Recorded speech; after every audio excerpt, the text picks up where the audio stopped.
So, welcome back to the channel. And I know most of the people who tune into this channel are fairly sort of new pilgrims, people who are planning their Caminos.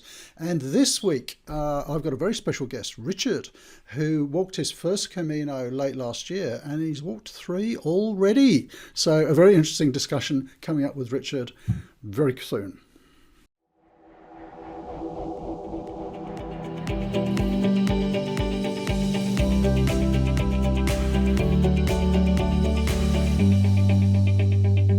So, Richard, great to finally meet you. We kind of connected online, and when did you walk your first Camino? Well, I did my first Camino August, September of last year. I'd only heard about the Camino Francés about 10 years ago. A walking friend of mine did it, and I saw his photographs, and I thought, what an absolutely mad idea. Fancy day after day of nothing but wheat fields and sunflowers. But it planted a seed, and I kept seeing more and more about it. And there was a TV series, a BBC TV series about pilgrimages. Well, they've had a few of them where they send celebrities off to, it's a religious program. So they use the pilgrimage as a way of getting people of all faiths and none to chat about their faith. And so that got me thinking as well. And then with the COVID lockdown, all of a sudden we were allowed out. And I thought, right, what's the biggest holiday that I can do? And so, 5 weeks walking through Spain, that sounds like that can't be beaten as far as extreme is concerned. And it was so on the Francés, was it? The Francés, that's right. So as soon as the batch of AstraZeneca that I had was manufactured in India, and France initially wouldn't allow people in with that particular batch. So eventually they realised that it wasn't exactly the same. And so as soon as that happened, I got a flight to Biarritz. No one else was travelling, so it cost me £4.99, and which is pretty good. And so I just started walking.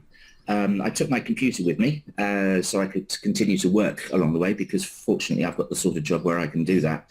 And it became a lifestyle. Once you're walking for a month, then you can't really imagine doing anything else. Now, I'm in Vilacha, which is on the stretch between Sarriá and Portomarin. So I'm 94 kilometres from Santiago. And we might talk in a little while about why you're there. But so folks, he is actually sitting on the Camino, not far out of Portomarin.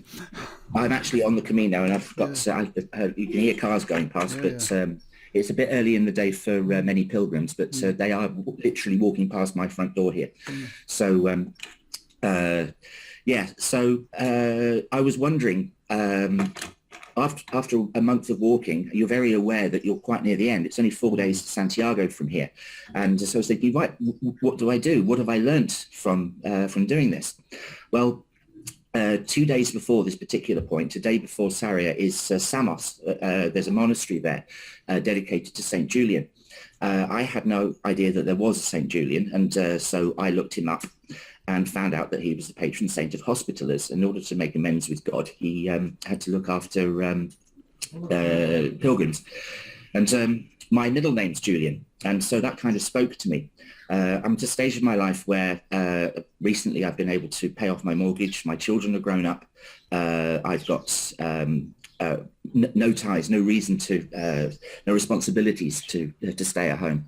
And so that got me thinking, and I saw this place for sale, and I recognized it from the TV program because they'd interviewed the woman who was running it before. And so I thought, right, I'm having that. And so I've got 4 days to think about it on the way to Santiago. So when I got to Santiago, I hired a car. I arranged to meet the agent for a viewing, and I stayed at the Albergue next door, which is called Casa Banderas, which I'm sure a lot of people will be familiar with. And so anyway, the Americans who run that, he came with me on the visit with the agent, and he knew more about the property than she did, like the fact it had a new roof and new electrics and stuff like that. And so I was absolutely convinced to buy it. The buildings here, the walls like 2 feet thick and things like that. So I wasn't worried about getting a survey to see if it was going to fall down or anything. And so I put in an offer, we agreed a price, and it took me a total of 8 days to get the key. And that was absolutely amazing. And most of that was me having to cash in investments in the UK. Can we just have like a what do they call it? A public warning? Yeah. Because you know what happens with first time pilgrims? They get to Santiago and they go, "That's wonderful. I want to buy an albergue." Yes, indeed. You haven't quite bought an albergue. We'll get to that in a minute. But not quite. Don't think you have to do what Richard's done. So 8 days after your Camino, you've bought a property. Yeah, that's right. Yeah. So it was a good decision. I hung around here for about 10 days, starting to clean, give it a lick of paint and stuff like that. I then came back in January, and Galicia in winter is grim. It doesn't stop raining. It doesn't get freezing cold, but it hovers between about 5 and 10. When the sun comes out, it's nice, but it just doesn't come out. So I was wondering then whether I'd make the right decision. There's Portomarin. If people know Portomarin, it's quite the party town during the season. Really? There's all sorts of restaurants and bars and cafes and so on. But in winter, there's only 2 or 3 places open, and it was freezing cold because of the walls being so thick and having a wood-fired burner. And only like electric oil heaters. I just couldn't get the place warm. So I had to keep telling myself, oh, it was lovely back in September. So anyway, I came back again at Easter, and I did make the right decision. I'm in the process now of, I'm waiting to see if the Spanish are bringing out a digital nomad visa, because we're limited now to 90 days out of 180, and that covers the whole of Europe as well. So, most of Europe. And so I'm having to count the days. And so I'm actually going home again on the 20th of June and then coming back in mid-September in order to keep below that 90-day thing, which is a bit of a pain. Amazing. Now people are probably wondering what the property looks like. So if you can manage this without getting run over, maybe you can sort of pick your laptop and walk out into the road. And how many people watching this recognise this building? So from what I remember, it's about 2 k's short of Portomarin. Yeah, that's right. Yeah.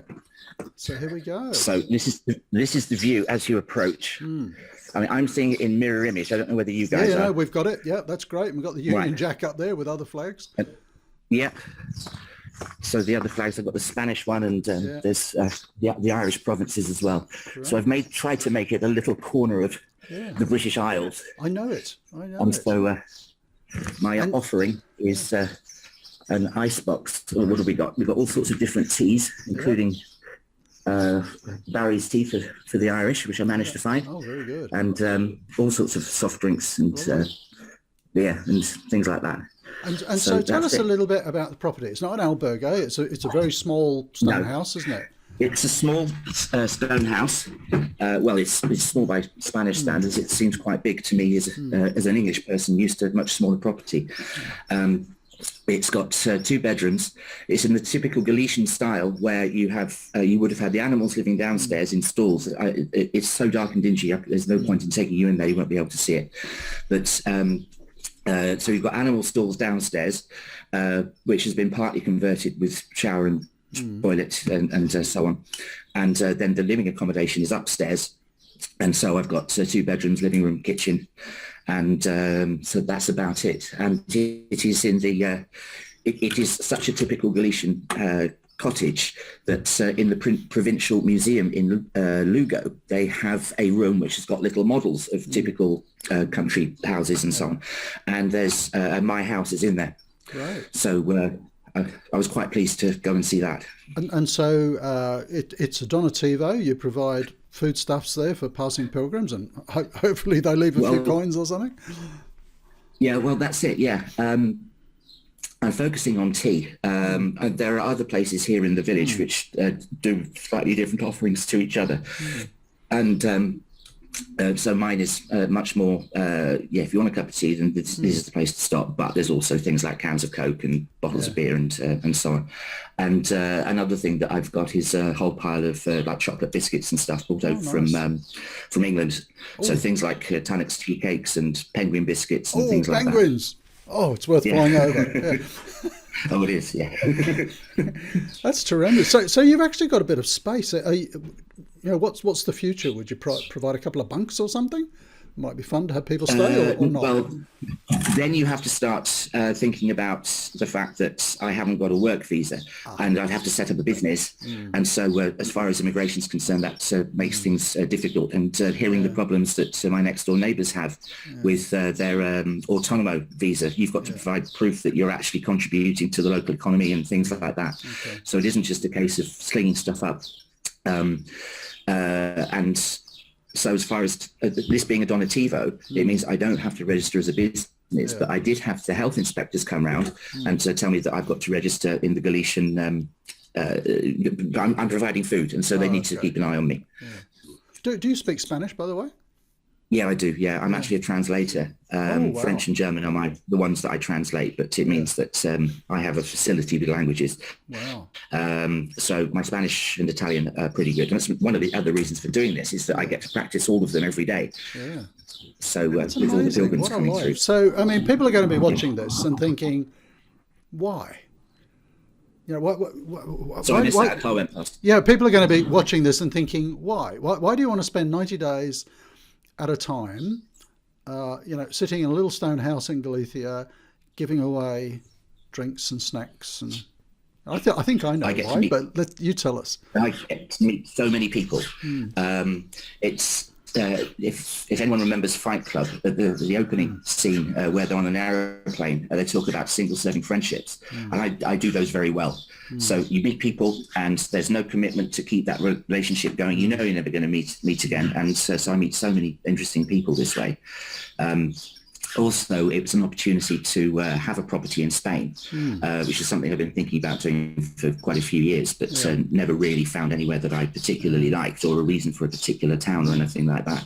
And I was generally looking in the south, where there are a lot more British people anyway. But I fell in love with Galicia because the landscape and the architecture reminds me so much of the western side of the UK and the Yorkshire Dales. Yeah, absolutely. I live in York, and so this looks like home to me. That's amazing. But it's got sunshine. So to digress for a moment, and this is going to be a long video, folks, because this is so interesting. So what did you think when you walked your first Camino, and you've done a couple of other Caminos since? What is it that draws you to the Camino? What's the what? Sorry. What is it that draws you? Sorry, have you got a couple of pilgrims there to look after? Sorry, I had some people walking past. Yeah. Yeah. Do just stop and look after pilgrims rather than talk to us if you need to. No, they were just stopping and looking at the flags and stuff like that. That's what most people do. It doesn't start to get busy here till about 12. It's something past 10 at the moment, 20 past 10. So what drew you to the Camino initially, and what tips would you share with people? The initial draw, as I said, was this sort of hearing about it. All of a sudden, it became a big thing. It's not something that I was brought up with. And particularly for the Irish, it's something that they learn about all the time. But for us Brits, no, it's not. So the calling was just the ability to escape for a long period of time. So a 5-week holiday sounded like quite a cool thing to do. I've always liked walking, and from a spiritual point of view, I always find that I don't think of myself as being religious. I certainly wouldn't label myself as Christian, but I think there's more to life than just what we have physically around us. And so for me, it was, right, what am I going to learn by doing this? Having got to a particular point in my life where I was kind of lacking direction because I'd achieved everything that I'd set out to achieve when I was a younger man. So I thought, right, okay, I've done all that. I've got the house. Children have been brought up out the other side. And so what next? I've got years and years ahead of me, and so what will the Camino teach me? And so this is where it's led me. And it's not just dealing with my own pilgrims who come asking for cups of tea or whatever, but at the Albergue next door, I help out with dinners and things like that. I have quite a good repertoire of English comfort food, which complements what they know quite well. Things like, cottage pie and spaghetti bolognese to an English recipe using Worcester sauce and things like that. So making me hungry. So every now and then we do a big batch cooking, like huge great pots of sauces to make like cottage pie with or something like that. And so we get on very well. And so that's quite good. That's amazing. So what you've come to the Camino fairly recently, but you've kind of really gone for it. You're now sort of living a Camino lifestyle. What sort of tips would you pass on to people who might be watching this and thinking, oh, I've been meaning to walk the Camino, but I haven't got around to it. What sort of tips or mistakes to avoid would you share? So mistakes to avoid would be carry really absolutely possible.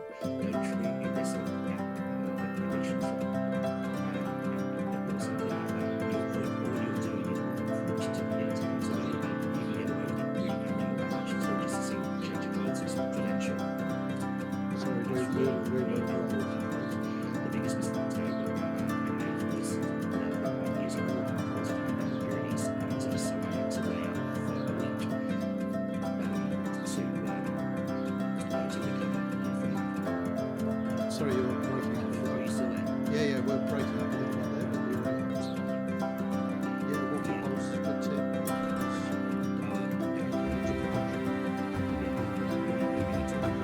So I was just saying, are you a planner type of a pilgrim, or do you just wing it and see where you end up at the end of the day? No, I keep advising people to do that because nobody ever seems to have any problems. The Camino shall provide.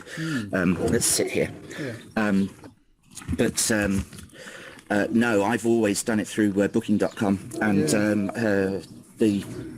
because I was working while I was walking, I can't really put up with pilgrims waking me up at 5 o'clock in the morning, shining their head torches and stuff like that. And I've decided that I'm old enough and I can afford to stay in hotels. Yeah. That's how I do it. Okay. And I know there's a lot of reports online at the moment that right now the Frances particularly is very, very busy. Is that right? It seems to vary so much. Like last night at Casa Banderas, they've got 12 beds plus a private room, and the night before last, so Sunday night, it was full. Saturday night, I think it was almost full, maybe one bed. But last night they only had one person. Yeah. Now it does vary during the week because you can time your arrival in Santiago. If you've started in Sarria, you get most people starting at the weekend because you can do it in less than a week. Yeah. Or you get people aiming to arrive on Saturday in order to go to Mass on Sunday. And so Monday seems to be a little bit more dead. But that's just where we are. Yeah. So depending on where you are on the Camino, it does seem to...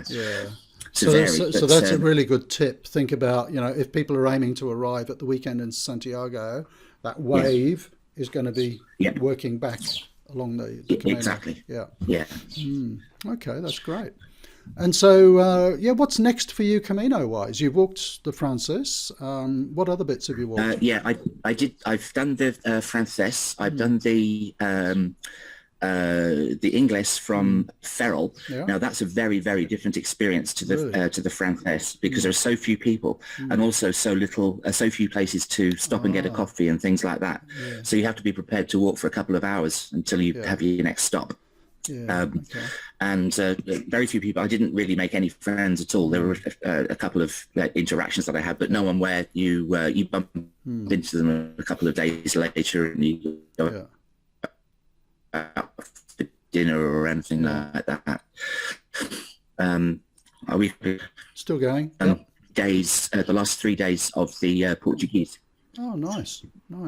So, go on. Sorry, and so I'm going to do all of that, probably starting in Lisbon, so that I can include Fatima along the way as well. Great, that's wonderful. But that'll probably be next year now. Excellent. So, Richard, we better let you sort of get back to looking after pilgrims, because that's what you're kind of looking after pilgrims here, because you're talking to lots of potential pilgrims. That's true. Who now know where you are. And it's a perfect spot to stop for a cup of tea before you get to Portomarin. Oh, it is, yeah. So do drop in and say hi. And there's a very good restaurant in town as well. Is there actually in your village? Actually in Vilacha, yeah. Oh, wow. Yeah. Because my favourite in Portomarin is Mirador. Yes, Oh, I agree. love that one, overlooking the reservoir. But maybe, Richard, we could ask you to leave us with some words of wisdom. What sort of message or whatever would you share with potential pilgrims? I think for people, I think the majority of English speakers watching this will probably be starting further back than Sarria. Not all, I know, but the experience changes completely after Sarria, because all of a sudden you're swamped with all these new people, the majority of whom are Spanish, whereas up to this point it's generally 50-50 Spanish to foreign. And it's quite easy to get sort of judgmental about these trippers who aren't doing a proper Camino. So, well, they are. And it's part of the challenge of the Camino to kind of, I suppose, remain humble more than anything else. You can't look down your nose at those people because they're going to be getting something. And it's their Camino, and let them do theirs and you continue with yours. I think that's the... I'm so glad you said that, Richard, because I did a video a couple of weeks ago just on that topic. Oh, right. So cool. it's quite an emotive topic for some people. So no, that's amazing. Look, we better let you get back to making tea and those penguin biscuits. I haven't had those in decades. we have a version of that here in Australia called Tim Tams, but they're not quite as good. We'll let you get back to that. But Tim Tams, you can bite the corners off and suck tea through them. Penguin biscuits don't do that. Oh, okay. Oh, I didn't know that. So, yeah, you can use you them learn as all a sorts straw. of things here. Yeah. It was wonderful talking to you, Richard, and maybe we can have another chat at some time. Yeah, we'll do that. Great. Thank you for keep in joining touch. us. Great. Right then. Bye for now. Bye.